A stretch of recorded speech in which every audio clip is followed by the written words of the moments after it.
Mulane Sayyidina Ali nyontokno beberapa inane manusa iku kowe nak salat iku ora oleh ana najis.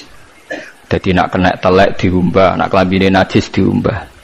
Tapi duwe pertontonan sing naif, rupa-rupane tiap wong salat itu mesti nggo wetenge. Wetenge ana taeke. Di wong ngalor ngidul nggo WC. Dadi kena eling ngono mulyane ning ndi? Wis diarani wajib suci tapi tetep gletek nggawa WC. Iku pangeran. Dadi wong nak mulya nak mlete kok eling mafi ma'iddatika. Mulane ketika Sayyidina Ali wong nak mlete mbok eling sing digawa iku apa? Maksude WC niku sing digawa napa ngalor gitu. Dieling-eling ya. Terus niki ngaji ben sampean roh. Dadi konflik-konflik niku asal tidak sampai maksiat kados saling bunuh itu baik. Ketatanan sosial ini bergantung mereka harus saling beda. Kalau nanti mau riwayat teng sebuah kitab, kalau yakin hadis itu tidak dhaif. La tazalu ummati fi khairin ma tabayani. Umatku ini akan selalu baik kalau mereka itu beda. Kalau mereka itu mau nopo beda, tapi jangan dipaksakan beda lah. Ya kalau mereka itu mau beda. Tapi kalau mereka sepakat malah tidak nopo baik. Karena dalam banyak kebaikan ini gimana butuh macam-macam. Misalnya tiang iktikaf kabeh ning masjid, ra ono wong ning perapatan, ana kecelakaan sing nulung sapa? Nek ana kesasar sing ditakoki sapa? Misalnya wong kabeh seneng ning masjid, lah terus keluargane sing ngurusi sapa? Tapi kabeh ning omah sing ngurusi masjid sapa? Wis wae ada di semua sistem fardhu kifayah itu. Mulane fardhu kifayah cara fikih ana salat mati yang ana sing nyolati sitok loro ya wis, liyane ben ning omah. Lah Imam Syafi'i ngendikan aja geman ulama men tekone salat jenazah, nek ora teko ae. Nggo nunjukno nek iku ora wajib. Tapi nek kene rawani kan darani sombong. Ya perkara itu tadi, sekali sepakat semua, wong sak desa salat jenazah omah kosong, nek ana maling tanggung jawab sapa? Mulane terus fikih damel kesimpulan, ciri utama fardhu napa nek ana sing nglakoni wis cukup, liyane napa gugur. Mergo kuwatir bahaya nek semuanya melakukan hal itu.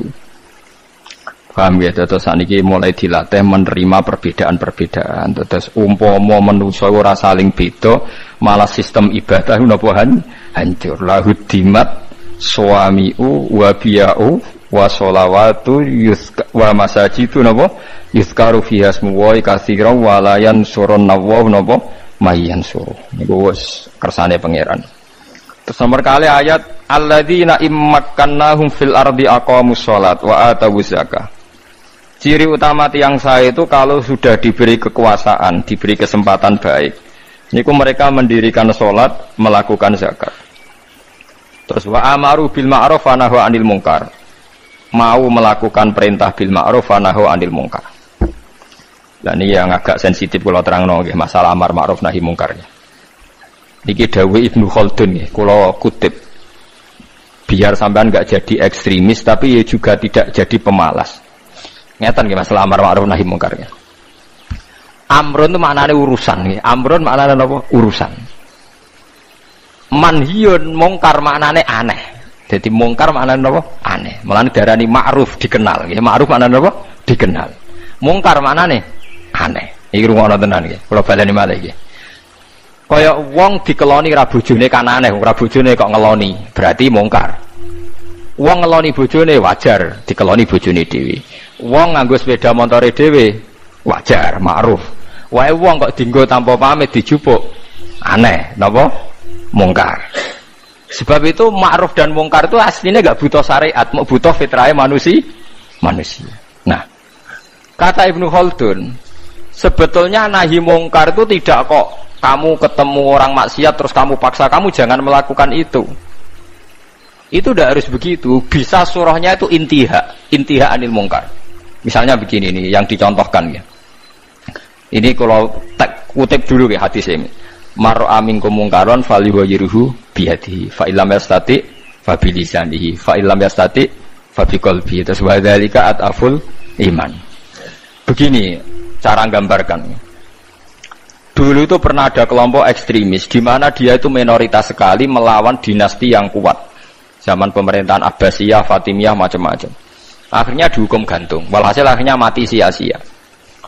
Karena dia tanpa kekuatan mau merubah apa? Mau merubah apa? Kemungkaran.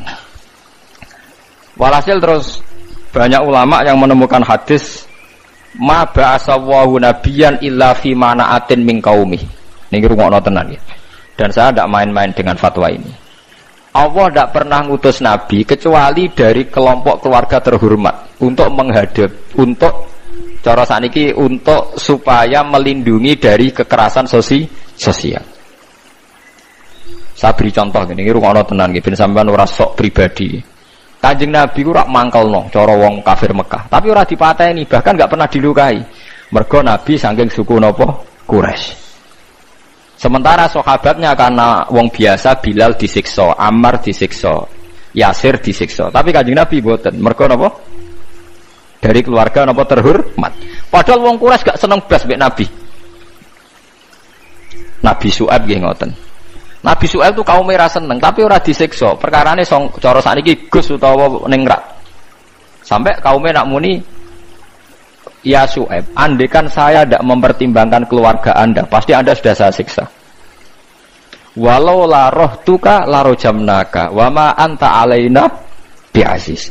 Walau la rohtuka, umpama ra kelompokem, kowe ra keluarga ningrat wis tak siksa. Wama anta alaina bi'aziz, kamu itu tidak siapa-siapa. Lainnya Nabi Syuaib jawab, qala arohti a'azzu alaikum minallah. Paham ini rungokno tenan. Nah, kalau begitu berarti amar ma'ruf nahi mungkar itu bergantung asobiyah, bergantung satu kekuatan, imma kekuatan legal politik, wa imma kekuatan sistem keluarga maupun sistem nopo sosial. Kalau ndak kamu akan sia-sia. Karena ndak ada nabi diutus kecuali dari kalangan nopo terhormat, supaya masa-masa dakwah disalahfahami itu nggak sampai dibunuh. Gini wow kasus Nabi Syuaib kaumnya nopo? Kalau napa jenenge walau la rohtuka la rojam naka wa ma anta alaina bi'aziz. Qala ya qaumi arohti a'azzu alaikum minallah wattakhadhtumuhu wara'akum napa dziriya. Terus saiki Nabi sinten niku Saleh. Nabi Saleh juga begitu. Nabi Saleh itu orang terhormat sehingga kaumnya bilang qalu ya Salihu qad kunta fina marjuwan qabla hadza. Marjuwan kamu ini jadi harapan kita. Kenapa kamu sekarang aneh-aneh? Dan ini gue pengetahuan ya. Kalau begitu, terus fatwanya Imam Ghazali, ben sampean ora sithik-sithik muni amar ma'ruf nahi mungkar. Terus Imam Ghazali berfatwa, la budda min rajulin min malin au adna jahin yutahassanu bihi dinu. Niki radi nyinggung santri sing nemen melarat paham, tapi gak apa-apa iki hukum. Mboten apa-apa nak menawa barokah ngaji niki sing melarat nemen-nemen dadi mboten sida paham niki mergo barokah fatwa niki. Seharusnya orang yang memegang agama itu punya adna malin, ya punya apa? Adna malin, harta minimal. Au adna jahin, utawa punya status sosial minimal. Yutahassanu bihi min dini, supaya dia bisa membentengi agamanya. Saiki bayangno misale, kowe ku melarat buruwe wong kafir sing anti-Islam. Rungokno nggih, kowe melarat buruwe wong kafir sing anti-Islam. Di sistem politik negara yang anti-Islam, kowe iso mbayangno nglakoni salat. Mboten saged kan? Bagaimanapun kita nyaman salat di Indonesia mergo pejabat salat. Kita ya ora buruwe wong kafir sing nglarang salat. Artinya kita sekarang salat nyaman barokah adnal mal, ada sistem sosial, adnal jah, sistem apa saja sing menopang salat itu enggak dianggap masalah. Lah saiki suratul masalah iso mbok walik, jajal ae saiki kowe urip ning Timor Leste misal. Duwe majikan sing nganggep salat itu masalah. Ada sistem negara misalnya yang nganggep salat itu masalah. Kamu kangelan kan salat. Nah, makanya lah terus sakwise ngeten iki terus ada sistem demokrasi. Begini misalnya suratul masalah. Wong Islam dukung demokratisasi agama itu untung ta rugi.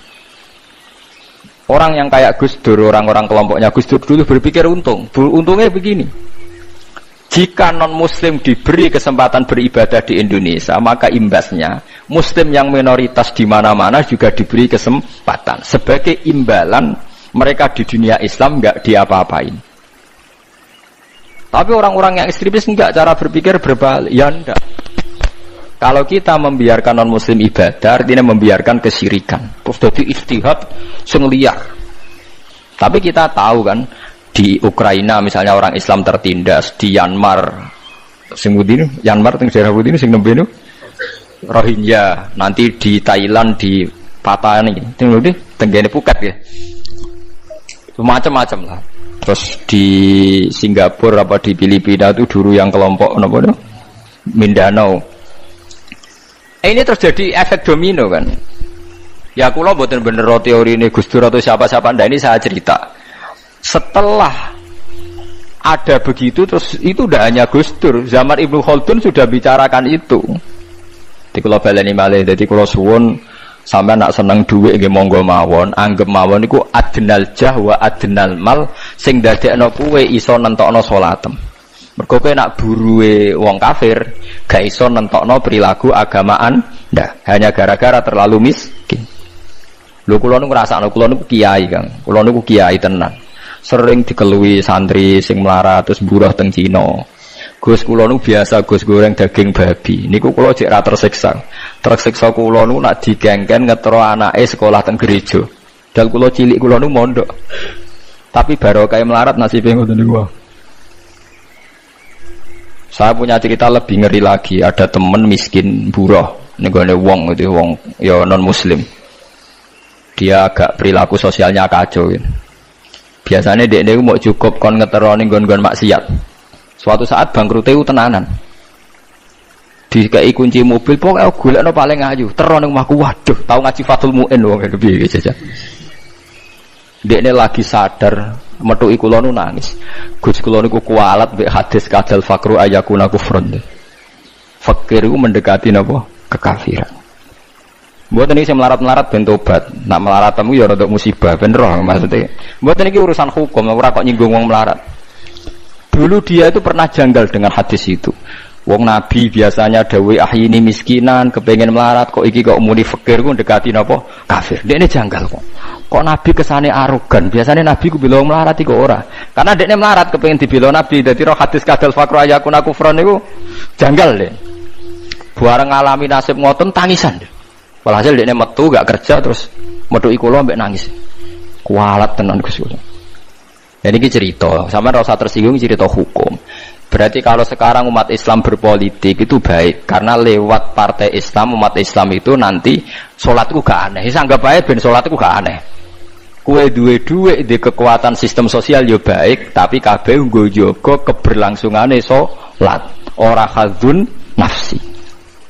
Anggap aja di duit gue ngenakno aku nak sholat ana sing ngelarang, tapi nak duitku gantung wong sing ora sholat iso wae aku dilarang sholat.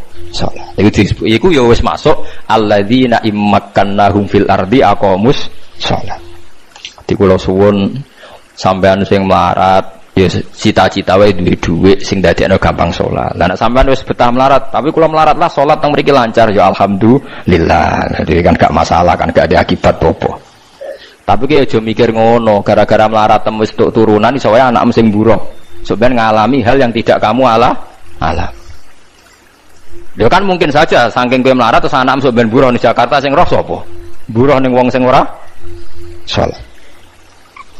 Ojo kok mentang-mentang kowe saiki gak ngalami, gak mikir anak, lha iku termasuk harus kamu pikirkan juga. Niki syariat. Kowe kudu mikir apa wal yakhsal ladzina law taraku min khalfihim napa dzurriatan diafan khaufu alaihim, tetep kudu mbok pikir.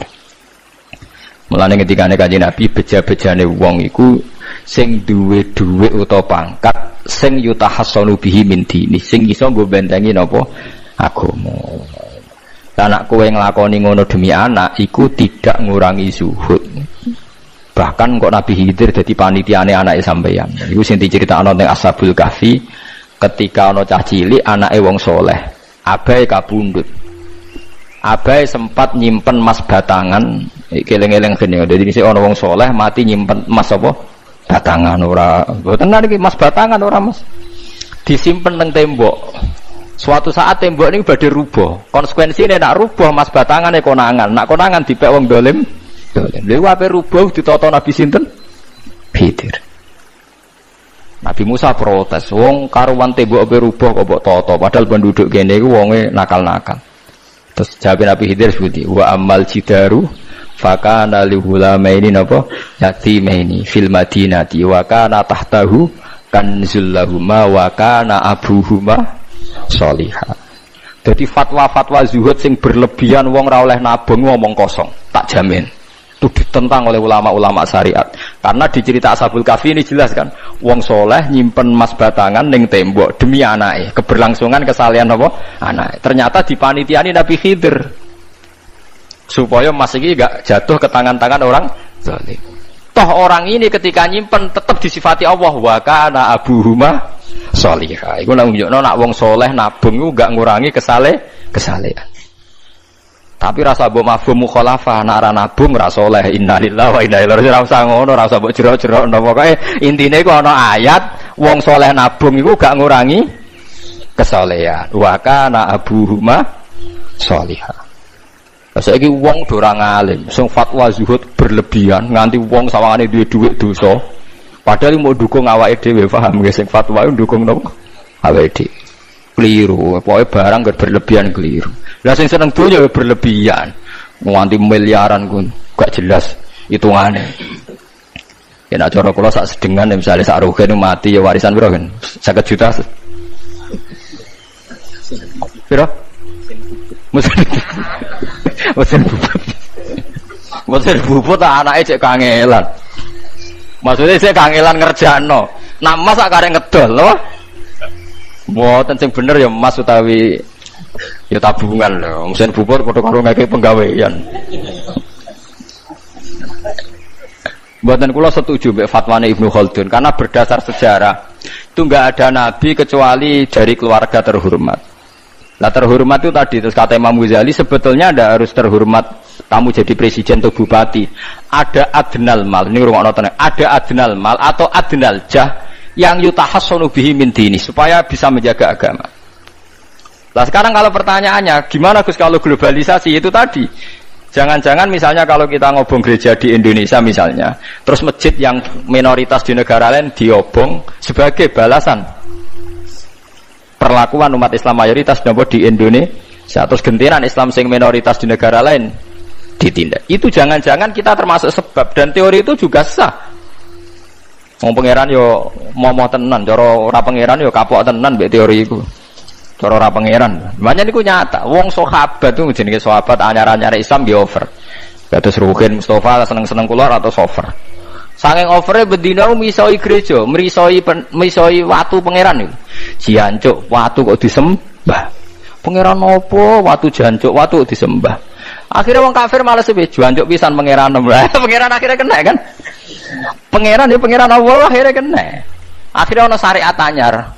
Wala tasubbul ladina tu'una min dunillah fayasubbu wa adwam bi ghairi ilm. Mat sahabat temu aja oleh misoi pangerane wong kafir. Kurbane aku mat. Jadi jangan kira semangat tuh. Misalnya kaya Ruhin untuk semangat ngiyakno aku ora ngiyakno kiai liya aku ora damuk kiai akeh. Dadi kabeh melane Nabi nate dawuh la yasubbur rajulu abahu. Wong jogeman misoi bapake. Sampai Nabi dibantah ya Rasulullah wa hal yasubbur rajulu abahu.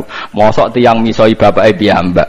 Terus Nabi jawab ya subbu abar rajuli faya subbur rajulu abahu. Ya misoi bapake wong, akhire bapake dekne dipisoi. Ya mau misoi pangerane wong, akhire pangeranem dipisoi. Lah pangeranem ku sapa ora Allah kan? Nah, sistem global itu ya teori itu ya mungkin. Jadi kalau Anda berbuat baik sama agama lain, mungkin agama lain berbuat baik sama kita. Di negara yang saudara kita minoritas, kayak di Bosnia, di Rohingya, di Phuket, di macam-macam di Mindanao, mungkin bahkan di Amerika. Mulane wong kendel ning Pulau Jawa perlu ditakoki, kowe kendel mergo mayoritas apa mergo mergo jihad?